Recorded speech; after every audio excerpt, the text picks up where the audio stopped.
Oi gente, tudo bem com vocês? Programa Brasil Consciência no ar, trazendo nessa edição uma discussão sobre a aprovação do PL da devastação. Você vai ver neste programa por que a legislação aprovada no Senado Federal é tão nociva ao sistema de proteção ambiental do Brasil, colocando em risco a saúde da população.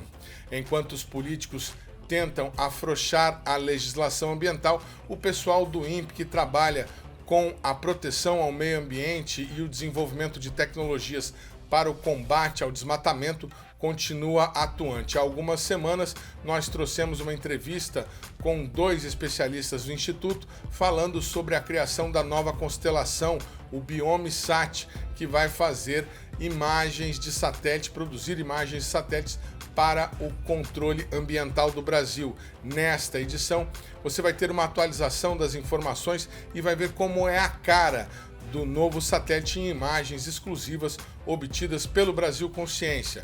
Antes, a gente vai mostrar para vocês como foram as discussões sobre o Programa Espacial Brasileiro durante uma audiência pública realizada no Senado na última semana. O Programa Brasil Consciência é uma realização do SINDCT, o sindicato que representa os servidores públicos federais do INPE, do DCTA, do CEMADEM e da Agência Espacial Brasileira. E o SINDCT também participou da audiência. Veja. A presente reunião se destina à realização de audiência pública para discutir o futuro do Programa Espacial Brasileiro, em cumprimento ao requerimento número 8 de 2025, de autoria do senador Flávio Arnes. A reunião foi presidida pelo senador Marcos Pontes, porque o senador Flávio Arnes, autor do requerimento e presidente da Comissão de Ciência e Tecnologia, está doente e não pôde comparecer. As Forças Armadas, que conduzem parte importante do Programa Espacial Brasileiro, não estiveram representadas, pelo menos não na mesa de autoridades. Como é comum em audiências públicas realizadas pelo Congresso Nacional em Brasília, não houve comparecimento de público expressivo ao evento, e a participação popular aconteceu apenas por meio de perguntas enviadas previamente via internet ou telefone. O público interessado em participar dessa audiência pública poderá enviar perguntas ou comentários pelo portal do Senado, no senado.leg.br/e-cidadania. Então, de novo, senado.leg.br/e-cidadania, tudo junto, ou ligar para 0800 061 2211. Diferentemente de outras audiências públicas, a reunião sobre o Programa Espacial Brasileiro realizada pela Comissão de Ciência e Tecnologia do Senado não tinha o objetivo de aprovar ou reprovar alguma obra ou investimento para o setor. Portanto, não houve espaço para grandes confrontações. Mas, além das informações de praxe de prestação de contas ao público, tivemos algumas informações importantes sobre o andamento do programa espacial como um todo. O primeiro a falar foi o tecnologista do INPE, Adenilson Silva, que nós já entrevistamos aqui no nosso programa algumas vezes sobre projetos em andamento no INPE. O INPE, o que o INPE é? Um instituto de pesquisa do MCTI, vai completar 64 anos este ano, em agosto.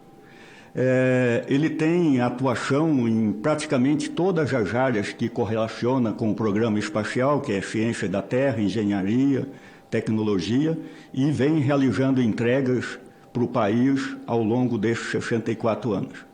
Atua também na parte de pós-graduação e possui uma infraestrutura singular no país nessa área espacial. Essa é a linha de satélites que o Instituto já trabalhando em de alguma forma, integração e teste. A gente pode ver que temos satélite da ordem de 10 quilos até 2 toneladas, onde a primeira atuação foi lá em 93. Agora, avançando um pouco para o futuro, a gente tem o nosso segundo satélite baseado na nossa plataforma multimissão, que é o Amazônia 1. Essa é uma missão, o Amazônia 1B, que visa monitorar recursos hídricos, está na fase final de integração, dentro lá do laboratório do INPE, e a gente agora tem uma previsão de lançamento. Ele visa a integração final e preparação para lançamento final do ano que vem, até meados de 2027. Nós temos o processo de contratação para o lançamento preparado, mas ainda não temos os recursos garantidos. O próximo, que é uma cooperação de longa data, né, já tivemos 6 satélites lançados, que é a cooperação Cibers com a China. Nós temos o satélite Ciber 6, que é um radar banda X, né? Hoje a gente pode dizer que é um satélite que a especificação dele é praticamente o estado da arte para esse tamanho de satélite. Lançamento em 2028, planejado.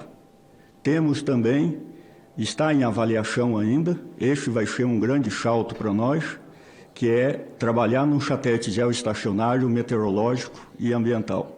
Tá? E vai ter também uma carga útil científica. Além de falar sobre projetos conduzidos pelo Instituto e de detalhes da infraestrutura, o Adenilson Silva trouxe ao debate a importância da recomposição de quadros no INPE, que nós já trouxemos aqui no Brasil Consciência anteriormente, como, por exemplo, na edição recente em que entrevistamos o diretor atual, Antônio Miguel Monteiro. Tá? E qual é o grande desafio que a gente tem? É a falta de reposição de servidores. A gente vem num nível crescente de aposentadorias, né?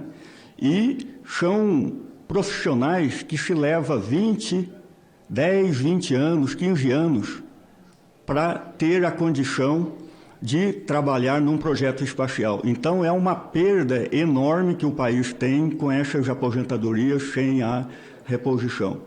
E também, como eu já disse, a gente tem limitações orçamentárias que muitas vezes nos limitam e afetam demais o planejamento.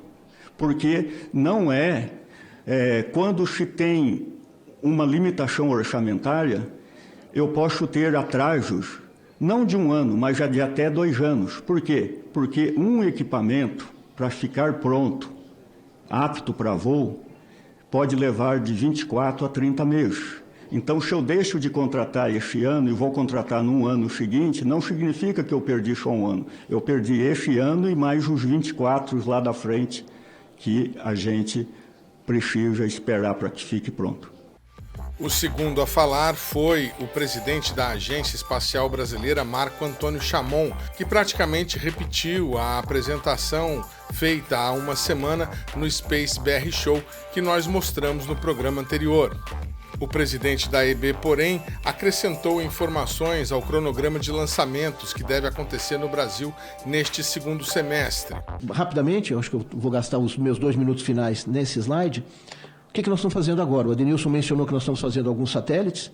Então, nós temos 2 cooperações internacionais em andamento, uma com a Argentina, para fazer o satélite Amazônia 1B faz parte dessa cooperação, é uma pequena constelação, 2 satélites, o Brasil faz um, a Argentina faz outro, e os 2 exploram conjuntamente os dados. Nós temos essa cooperação de longo prazo com a China. O Adenilson mencionou, nós estamos fazendo 2 satélites, o Ciber 5, que vai ser o geoestacionário, que está em discussão ainda, e o Ciber 6, o decreto, se não me engano, saiu hoje de promulgação, e queria fazer um agradecimento público ao senador astronauta Marcos Pontes, não teria avançado da forma como avançou aqui nesta casa, se não fossem os seus esforços. Muito obrigado, senador. Na área de foguetes, muito rapidamente, vocês têm 3 imagens ali, meu tempo vai acabar, então menciono rapidamente. Primeiro, no final deste ano, em outubro para novembro deste ano, a base de lançamento da Barreira do Inferno, que fica no Rio Grande do Norte, vai lançar um foguete suborbital, incluindo algumas cargas comerciais. É um experimento, então a carga é por conta e risco da empresa, mas é uma empresa farmacêutica interessada em explorar o uso de microgravidade para os seus produtos. Isso vai acontecer este ano, é uma entrega do programa espacial para este ano. Ao mesmo tempo, os senhores estão vendo à direita, no extremo, uma empresa chamada Innospace, uma empresa sul-coreana, que, por causa do nosso acordo de salvaguardas tecnológicas, obrigado novamente aqui a esta casa, por causa desse acordo que foi assinado em 2019, hoje nós somos capazes de explorar comercialmente a base de Alcântara. Essa empresa sul-coreana, em setembro deste ano, deve lançar um foguete de solo brasileiro com cargas úteis brasileiras, ou seja, satélites brasileiros estarão dentro desse foguete. Então, nós temos entregas importantes do Programa Espacial Brasileiro que provam o desenvolvimento tecnológico, que provam a capacidade do país. Há uma semana, no Space BR Show, o orçamento destinado à Agência Espacial Brasileira foi criticado, inclusive por membros da própria agência. Chamon defendeu novos investimentos, mas detalhou que o orçamento espacial recente tem recebido recursos direto da FINEP para empresas. O orçamento da Agência Espacial Brasileira, o orçamento direto da Agência Espacial Brasileira, não é a única forma de financiamento do programa espacial. Desde o descontingenciamento em 2023, também fruto de trabalhos conjuntos entre o Executivo e o Legislativo, o descontingenciamento do Fundo Nacional de Desenvolvimento Científico e Tecnológico, o FNDCT, permitiu uma injeção de alguns bilhões, da ordem de dezenas de bilhões de reais em ciência e tecnologia no país.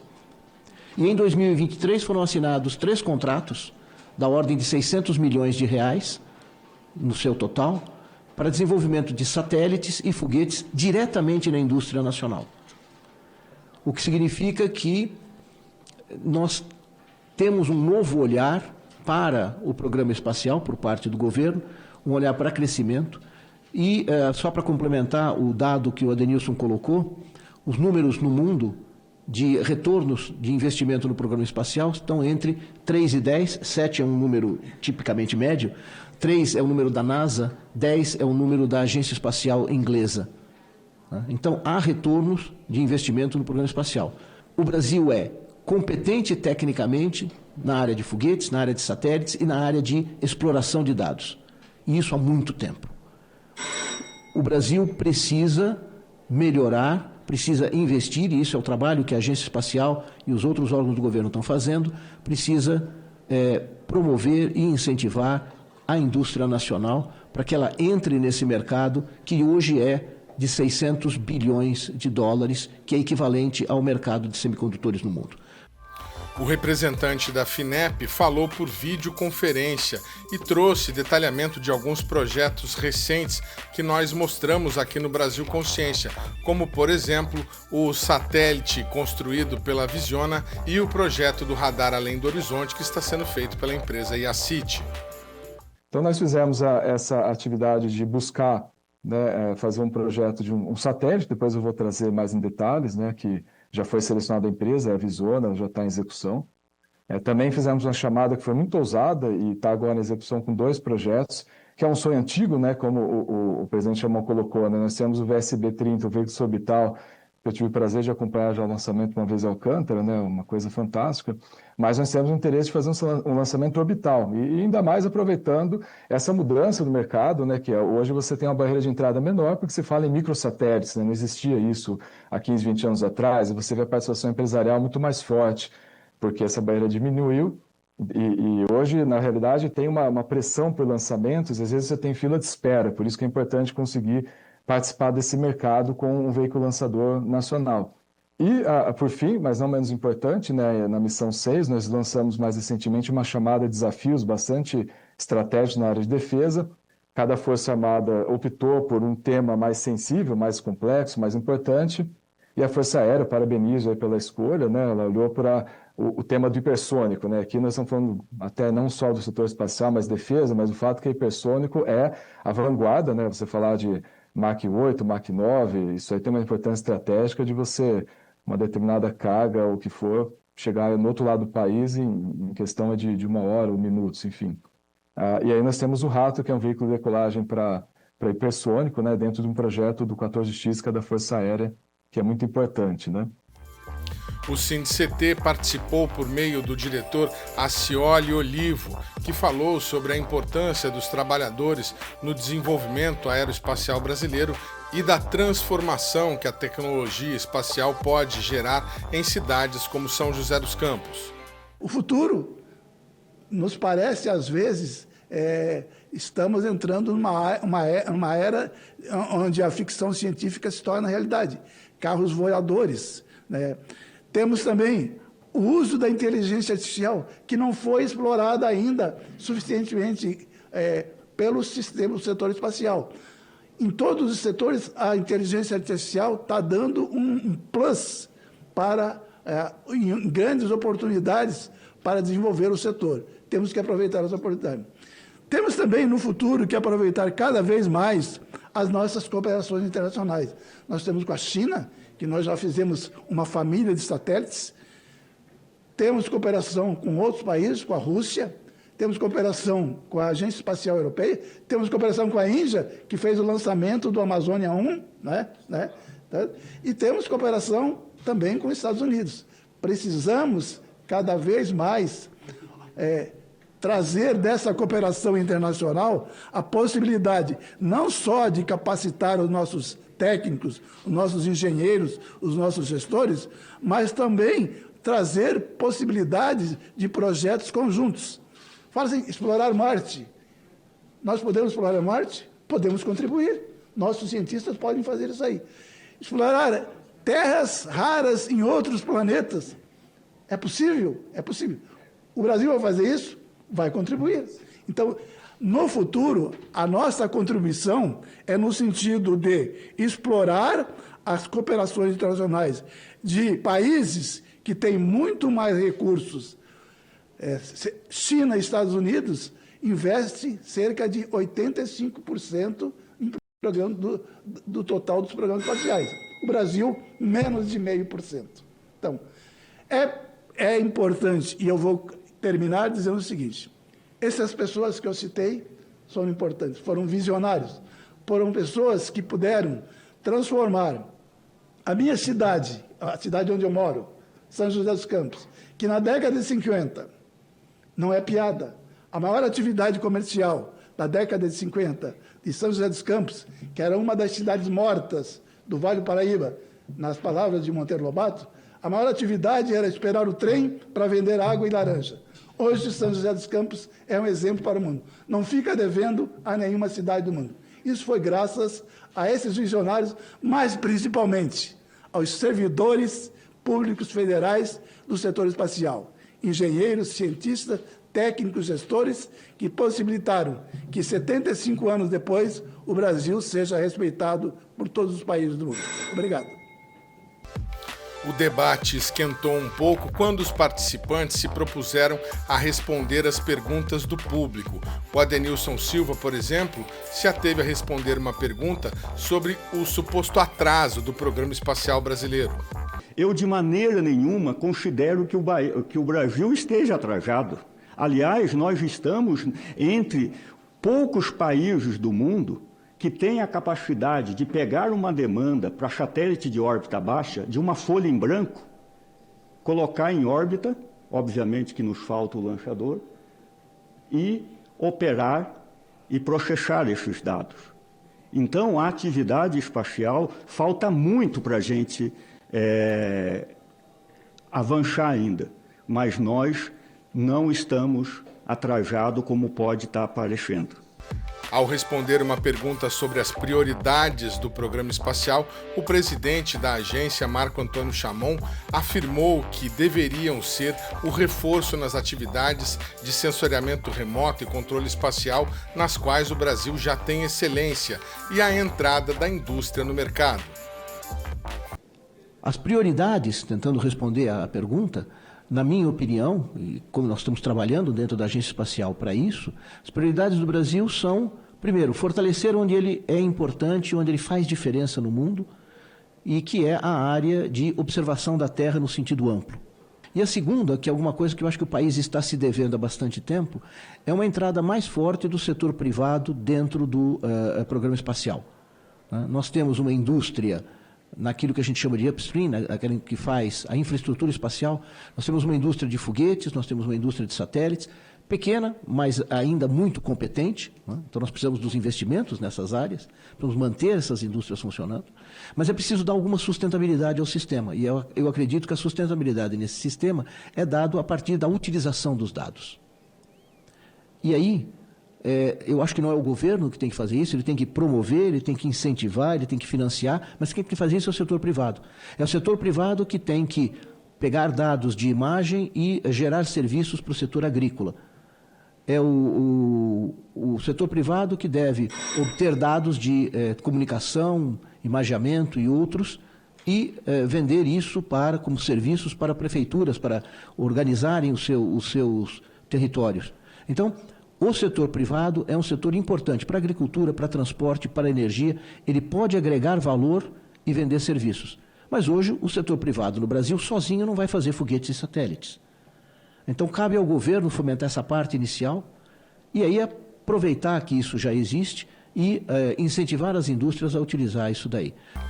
Um detalhe que passou quase despercebido foi o questionamento do presidente da Agência Espacial Brasileira com relação à manutenção de um contrato feito durante a gestão Bolsonaro para a contratação da empresa Planet na disponibilidade de imagens e análise de satélite. O serviço poderia ser feito pelo INPE a um custo muito menor. O Instituto recebe atualmente cerca de 4 milhões anuais para fazer o monitoramento de todos os biomas. O nosso colega da FINEP, o William, mencionou o programa Brasil Mais, da Polícia Federal. Existe um mercado, portanto, existem mais de 600 instituições que utilizam dados, o que é muito bom. Tem gente utilizando tecnologia para fazer coisas boas para o Brasil, mas esses dados são comprados no exterior. Nós teríamos condição de fornecê-los no Brasil? Teríamos. Isso é um contrato da ordem de 100 milhões de reais por ano. O representante do SINDCT, Acioli Olivo, também defendeu investimentos no Programa Espacial Brasileiro e projetos que possam alavancar a indústria, desenvolver o país e gerar mais empregos. Uma questão que eu acho importante é fortalecer o setor da indústria aeroespacial. O INPE e o DCTA alavancaram essa indústria, mas faltou continuidade. E eu acho, e eu não sou especialista, mas eu acredito que nos outros países, as encomendas do governo, elas fortalecem e impulsionam a indústria aeroespacial. No Brasil não tem isso, então nós precisamos que o governo tenha encomendas. E algo que interessa, eu acho fundamental, é que o programa espacial seja uma política de Estado, para não ficar atrelado a governos que podem não ter uma visão efetiva e de continuidade, de apontar para o futuro. Então, eu vejo o programa espacial sendo, no futuro, potente, forte, se ele for uma política de Estado.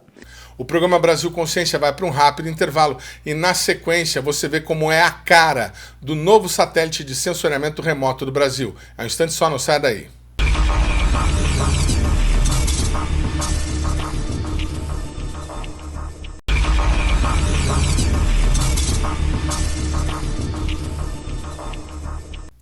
Segundo bloco, o programa Brasil Consciência de volta e a gente fala agora sobre a criação da constelação BiomeSat. Você que acompanha o nosso programa viu recentemente, há 3 semanas, a entrevista que nós produzimos com o Dr. Antônio Carlos, que é chefe da divisão de pequenos satélites lá do INPE, e também com o tecnologista Marcos Cisoto, que é responsável pela arquitetura desse novo projeto. Eles falaram sobre a criação do BiomeSat e da constelação da qual ele deve fazer parte, com até 8 satélites para fazer imagens do Brasil e complementar o serviço de monitoramento dos biomas brasileiros, que hoje é feito utilizando os satélites Cibers e Amazônia. O satélite, naquela oportunidade da entrevista, estava para passar sobre a última revisão do seu projeto. Isso já aconteceu, o satélite foi aprovado e a gente mostra para vocês as imagens exclusivas que nós obtivemos da primeira maquete. Acompanhe. O Biomissat, a primeira vez que a gente ouviu falar foi há 2 anos, quando teve a primeira revisão, que é um termo em inglês, tudo nessa área é em inglês, MDR, Mission Design Review. E agora, nessa semana que entra, eles estão se preparando para fazer a terceira revisão do projeto. Se tudo for aprovado, olha só que interessante, acho que pouca gente tinha essa informação. A proposta, o projeto, passa por uma banca avaliadora, como se fosse um trabalho de doutorado, de mestrado, ou de graduação na universidade. Se tudo for aprovado por essa banca, aí sim o INPE passa ao passo, né, dá o passo adiante de fazer a aquisição dos equipamentos para montar o primeiro modelo. E tem muita coisa para se falar. Essa é a primeira vez que o INPE vai desenvolver um satélite dessa classe, em torno de 10 quilos. E há uma mudança significativa com relação àquela divulgação que foi o que causou confusão na gente quando a gente soube da informação pelo diretor. Era um satélite e agora serão dois, o início de uma constelação. Vamos saber melhor com os especialistas do INPE que se dispuseram a falar com a gente mesmo em cima da hora de todas essas questões envolvendo aí a revisão da semana, começando com o Antônio Carlos. Antônio Carlos, o que mudou daquele anúncio que nós tivemos há 2 anos para agora, para que vocês decidissem mudar de um satélite para dois? Na verdade, Edmund, inicialmente nós tínhamos de fato previsto o desenvolvimento do primeiro satélite, né, do primeiro modelo, mas sempre visando de fato uma constelação. Então, nós sempre tínhamos na mira o objetivo de desenvolver uma constelação. Então, inicialmente nós tínhamos no plano de desenvolvimento da missão desenvolver o primeiro satélite e depois, com a validação desse primeiro satélite, partir para a constelação. No entanto, no desenvolvimento, né, na fase de desenvolvimento, nós começamos a ganhar uma confiança muito grande no trabalho, lembrando que todo o aprendizado que nós tivemos nos últimos 40 anos na parte de satélite, seja nos projetos SCB, MEC-B, CIBERS, Amazônia, nós estamos fazendo uso no desenvolvimento desse projeto. Então, não significa, por ele ser pequeno, que nós não estamos usando toda a nossa experiência e técnica que nós aprendemos ao longo dos anos, né? Nós estamos fazendo uma missão operacional. E ao longo desse desenvolvimento, nós ganhamos uma confiança muito grande a ponto de chegar à conclusão que os modelos que estão sendo desenvolvidos ao longo dessa fase de desenvolvimento poderia ser utilizado também para o modelo de voo. Então, hoje nós temos, dentro do plano de desenvolvimento, o desenvolvimento de um modelo de qualificação e depois o modelo de voo. Mas nós identificamos que esse modelo de voo, de qualificação, pode perfeitamente ser adaptado para um modelo de voo. Então, hoje, o objetivo nosso é, na primeira fase de desenvolvimento, lançar os 2 primeiros satélites, já com o conceito de constelação, e, na segunda fase, aí sim, fazer a complementação da constelação, que visa ter aproximadamente 8 satélites. Interessantíssimo. Agora, quando foi divulgado, quer dizer, vocês falaram de um satélite que teria em torno de 10 quilos, um imagiador óptico para fazer as imagens, obviamente, da Terra, né, das florestas, e também um sensor para fazer a identificação de navios na costa brasileira. Como é que está o projeto hoje com relação a essas características e o que é essa questão do conceito de constelação? Um vai estar do lado do globo, enquanto o outro vai estar do outro lado. Como é que funciona isso? Não. Na Respondemos? verdade, você responde? Eu falo. Fica à vontade, Então, pois não. Então, a questão bom, todas as cargas estão, o projeto delas está ok, né? A gente conseguiu, a gente utiliza, né, no desenvolvimento de satélite, produtos que a gente chama de COTS, né? Esse tipo de arquitetura, ele é baseada basicamente em equipamentos de prateleira, que a gente chama, né? COTS seria o termo em inglês para isso. Então, é uma maneira que existe de você baratear e agilizar o desenvolvimento de um projeto, né? Porque as coisas são padrão e você pode comprar de um ou de outro fornecedor. Então, a gente já conseguiu identificar, tanto para a câmera, quanto para o AIS, quanto para o EDC. O EDC é desenvolvido no INPE, né? Então, ele já foi desenvolvido com esse conceito de ser um componente para CubeSat. Os outros, a gente identificou fornecedores que conseguem atender os requisitos do projeto, então, estão cobertos. A questão da constelação é que é uma coisa contraintuitiva, na verdade. Você lançar 2 satélites, não necessariamente você, por exemplo, você lança um, você lança 2, não quer dizer que eles ficando em oposição de fase, quer dizer, um de um lado, outro a 180 graus no globo, seja a melhor opção. Teria que ser necessário fazer uma análise, né, do pessoal de órbita, que a gente tem um especialista em órbita aqui no INPE que é excelente, né? Inclusive, a tese de doutorado dele é em constelação.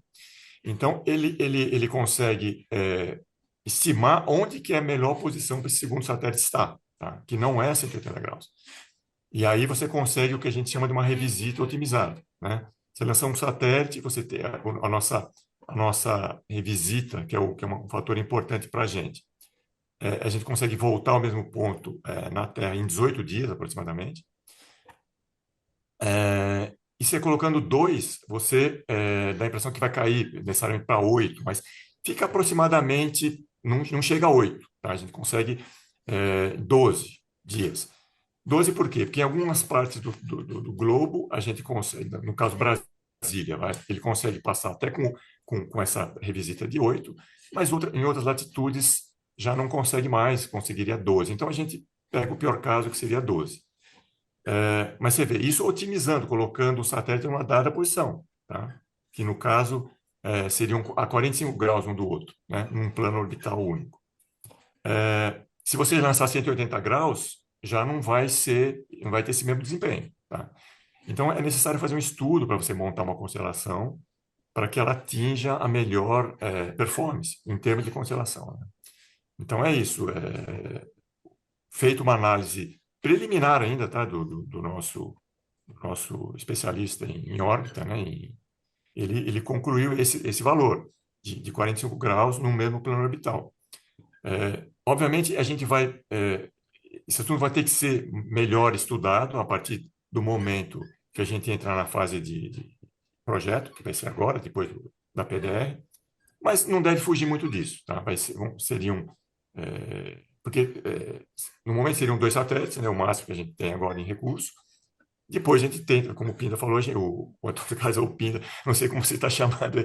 Para nós, o Antônio Carlos é o Pinda, ele é o nome padrão que ele é conhecido. Vou apresentar para o nosso telespectador o doutor Antônio Carlos, responsável pela Isso. divisão de pequenos satélites do INPE, é conhecido entre os companheiros de trabalho como Pinda. Isso porque ele é do município aqui da região do Vale do Paraíba, Pindamonhangaba. Então, nós aqui na região chamamos a cidade de Pinda e ele ficou conhecido lá no INPE como Pinda. Mas, pois não, pode continuar, por favor, Marcos. A gente chamar ele de Antônio Carlos é até difícil.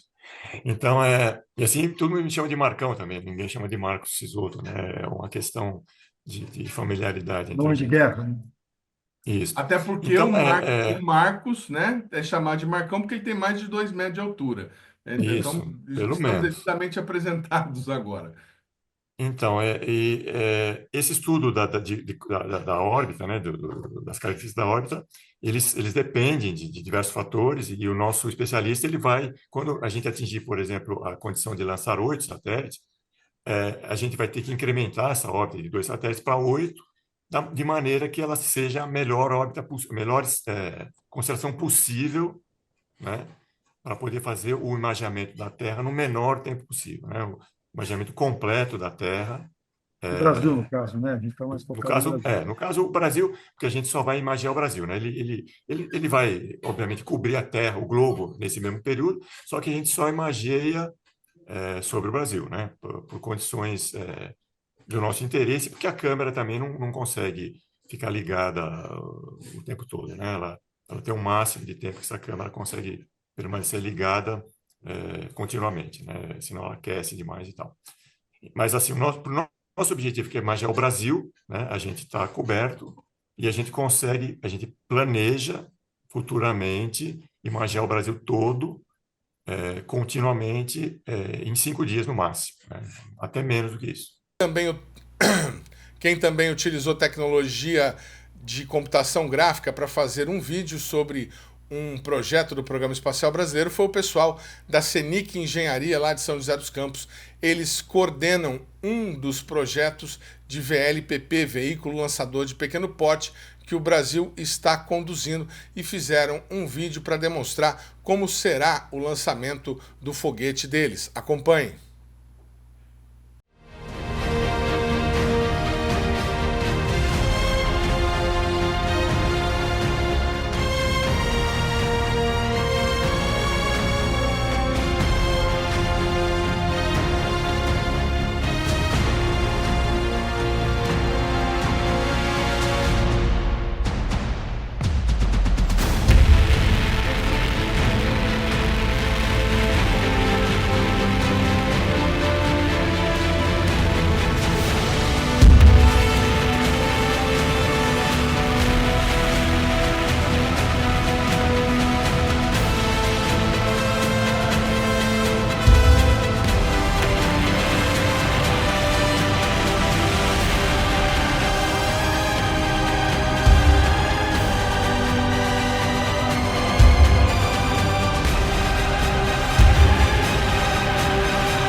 Muito bem, tá aí o vídeo produzido pela CENIC do MLBR, o Micro Lançador Brasileiro, que é o foguete que a CENIC está produzindo, liderando um consórcio de empresas. O outro consórcio é liderado pela AKR.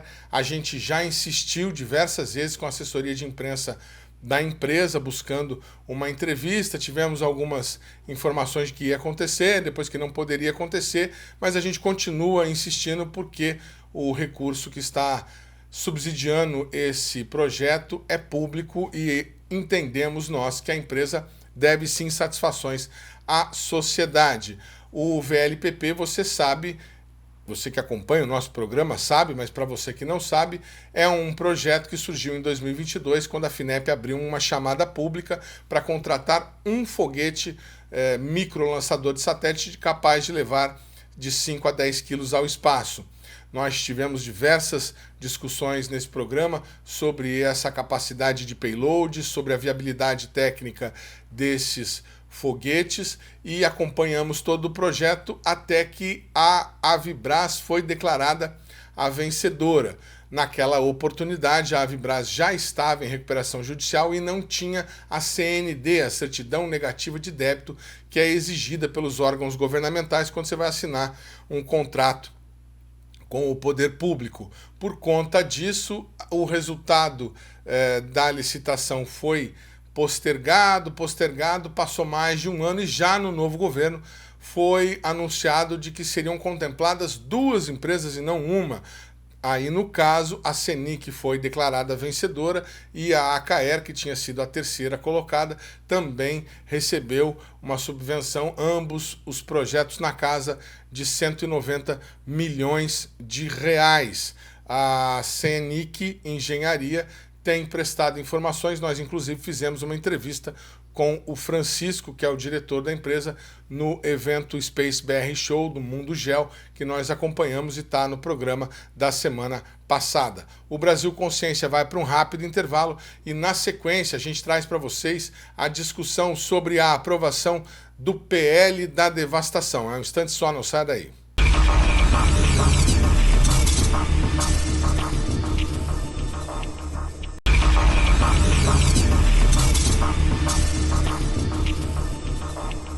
A gente vai falar agora então sobre o PL da devastação com quem entende do assunto. Apenas para que você não se perca, o PL foi aprovado com 54 votos a favor e 13 votos contra. Daqui a pouquinho a gente dá o nome dos senadores que votaram contra e, em termos gerais, o PL da devastação tem alguns pontos que são cruciais, a gente precisa mencionar. Um deles é a LAC, a Licença por Adesão e Compromisso, talvez um dos maiores absurdos. O dispositivo permite que o empreendedor consiga uma licença ambiental preenchendo um cadastro de própria autoria, declarando se ele está ou não exercendo uma atividade poluidora ou que provoque riscos ao meio ambiente. Vamos vir de casos, Mariana Brumadinho, será que a empresa preencheria esse cadastro?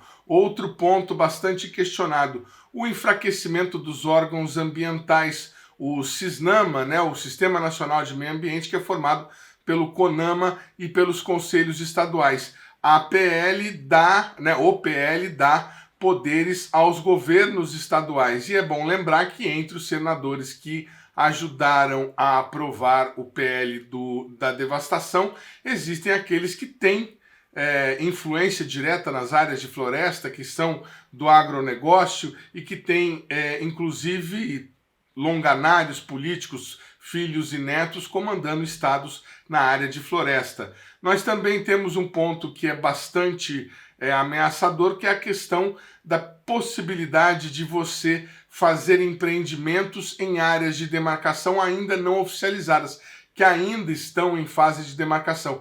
Isso é uma ameaça a povos indígenas e quilombolas. O benefício direto ao agronegócio, que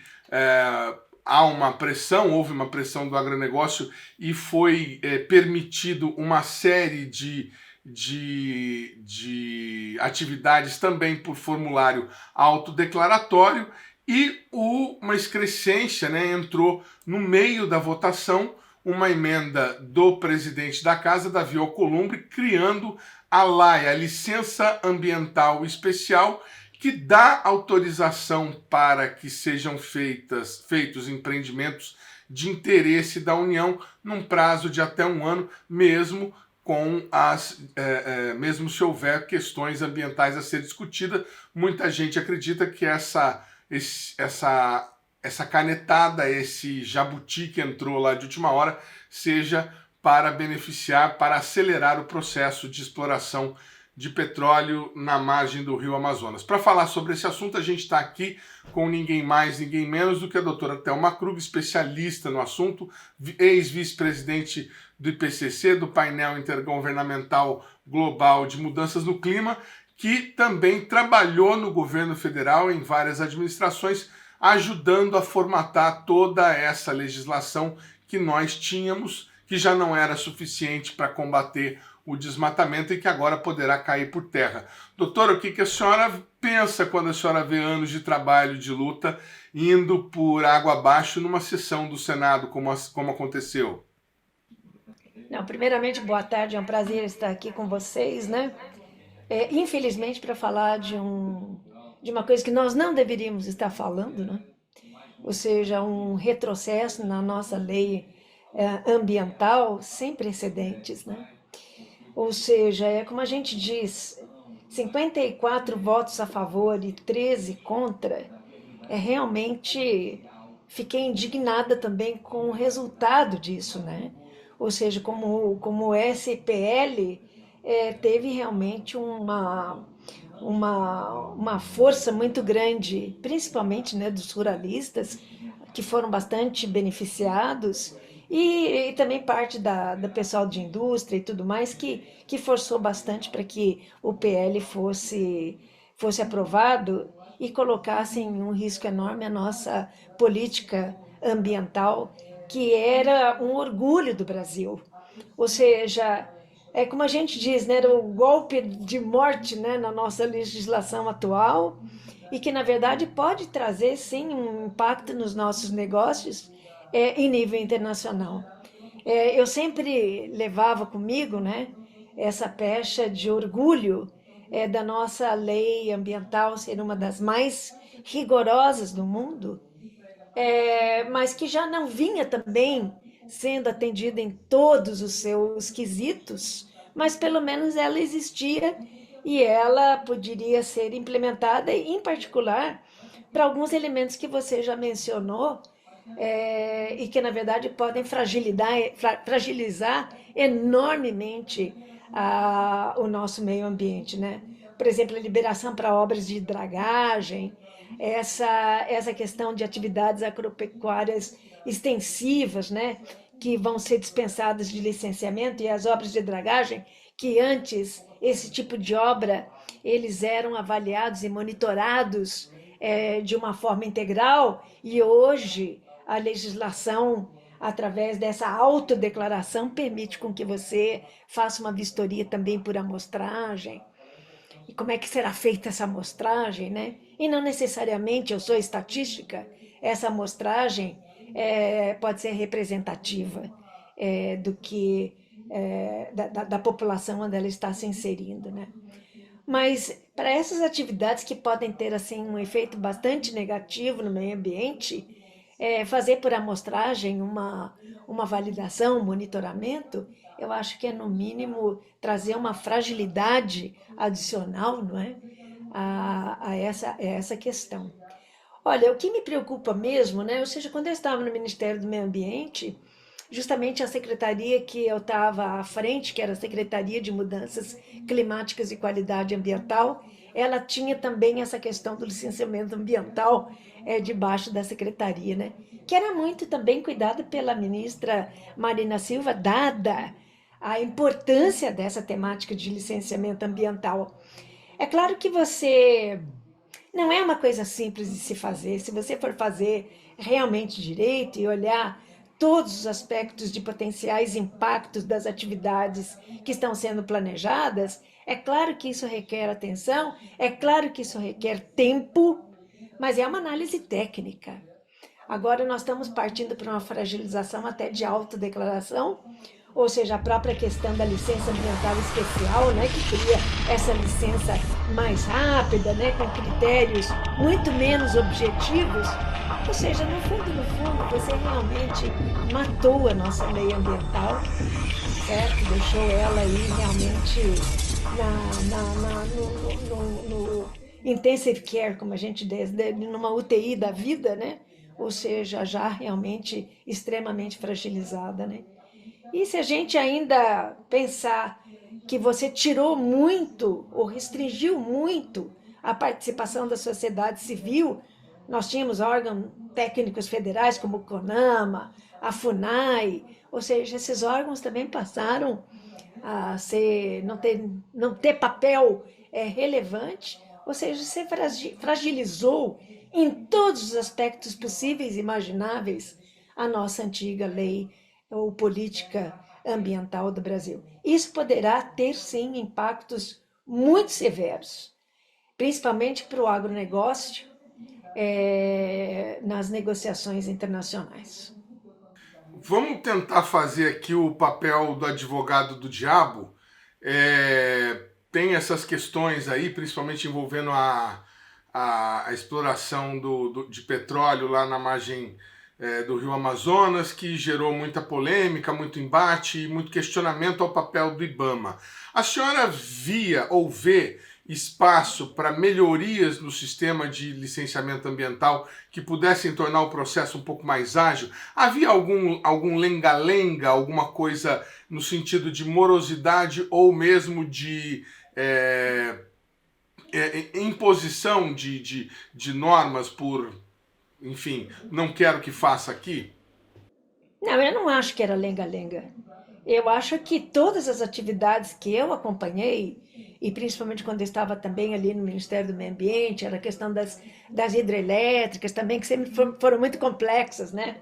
Ou seja, o que você tem realmente, e cada vez mais complexa, digamos assim, o potencial de pessoas que você tem, ou seja, a capacidade que você tem. Vamos admitir que o processo já era lento, ficou muito mais complexo quando a gente teve a questão do Bolsonaro, né, que reduziu enormemente a capacidade do IBAMA também de poder trabalhar e atuar.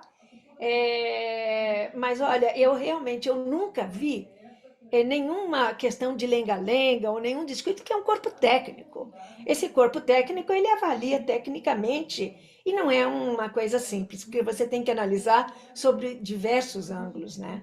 Agora, veja, essa questão da exploração do petróleo na foz do Amazonas, ela agora cai dentro da licença ambiental especial. Antes nós tínhamos 3 etapas, né, de acompanhamento e hoje isso passou por uma etapa só. Ou seja, vai agilizar? Ele vai agilizar. Eu não tenho dúvida de que o processo, do que o PL vai trazer uma agilização. Agilização é uma coisa, a qualidade do que vai ser aprovado, do que vai ser feito, aí sim, aí pode ser debatido. Agora, isso também não se pode assegurar que será bom. A gente só fica sabendo depois quando os impactos ambientais já são irreversíveis, né?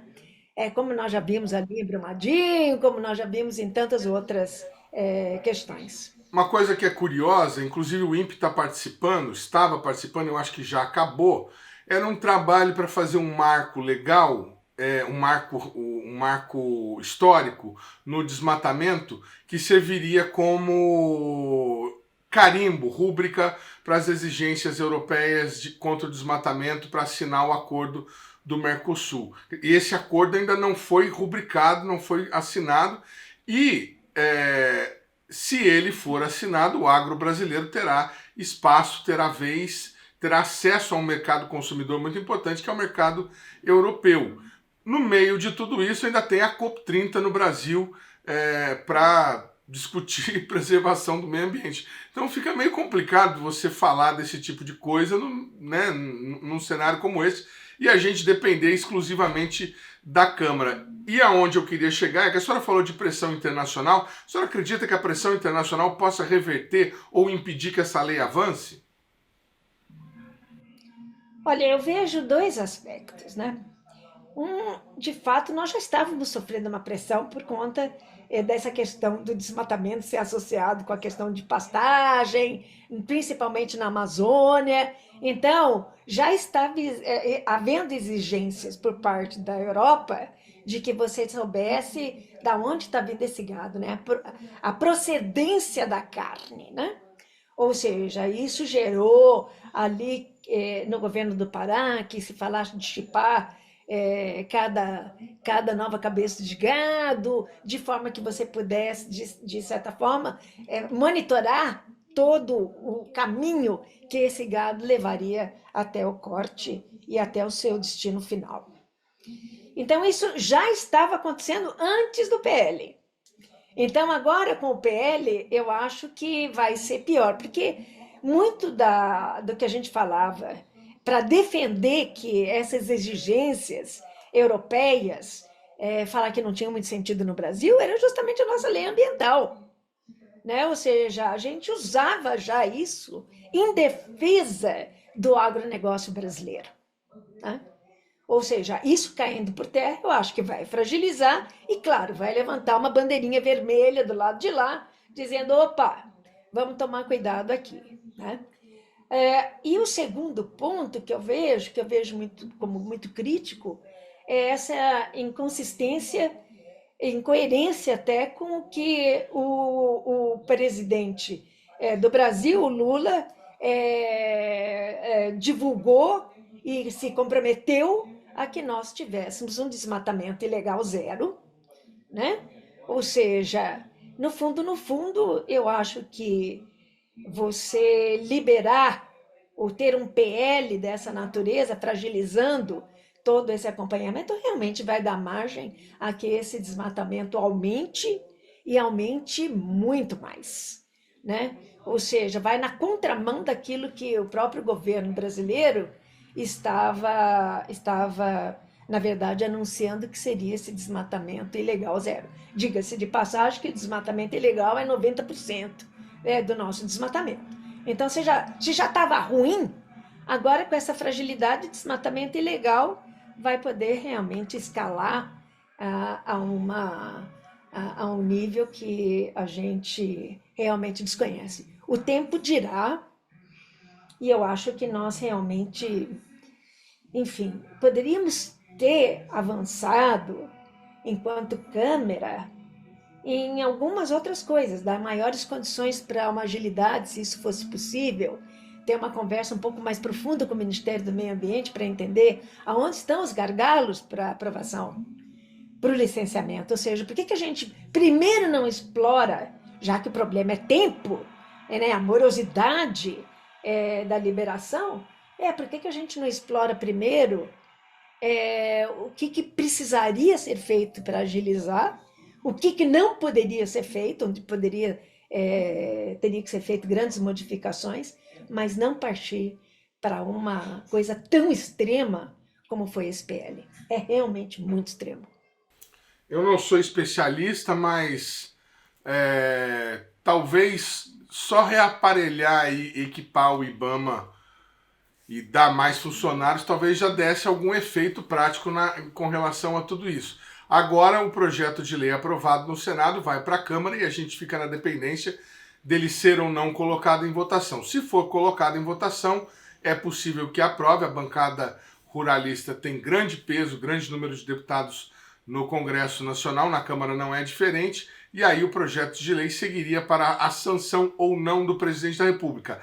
Caso o presidente vete o projeto total ou integralmente, ele volta para o Congresso e aí o Congresso pode sancioná-lo e pode entrar em vigor a revelia, a fórceps, né? Então a coisa fica bastante complicada.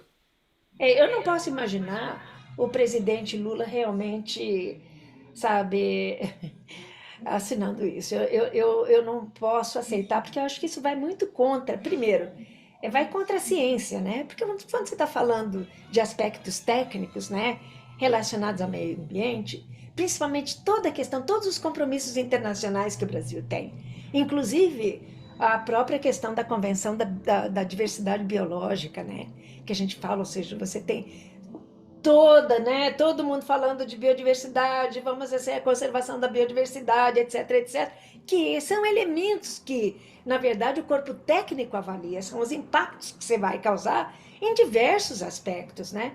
Ou seja, é um número grande de elementos que você tem que levar em consideração quando você faz essa análise técnica do potencial impacto, né? De um projeto, de um programa, de uma nova planta, enfim, de novos empreendimentos, né? De grande escala. E mesmo que seja de pequena escala, você pode ter ali uma pequena escala ou média escala, que é o que o pessoal está dizendo, e que pode ter grandes impactos. Ou seja, principalmente no que a gente está falando, na biodiversidade, na questão de solo, na questão de qualidade do ar, enfim, um monte de coisa, né? Então, eu acho que aparelhar, ele é uma das etapas que eu acho que seria interessante para acelerar.